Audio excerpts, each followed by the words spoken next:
Hello friends, welcome back to the new tutorial of the Typescript. So today we are going to discuss about the optional parameters and the properties interface Typescript. So those who haven't subscribed my channel yet, please to subscribe my channel, and if you like the video, please to like, share and comment on my video. So let's get started. So here we have optional parameters. So you can say this is the particular what we have defined the interface. So interface person, first name, last name and age.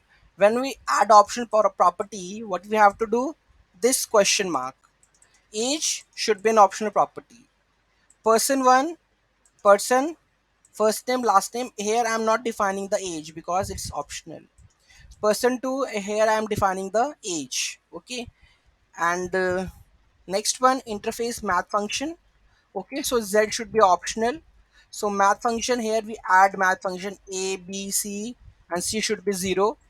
So we are just addition and multiplication here, a and just we are sending the a and b parameters, not the c, which is optional.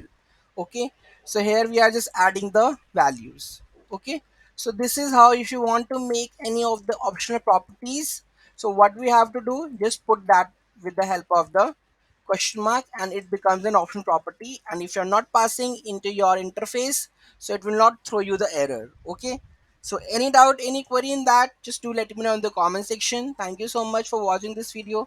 Have a great day.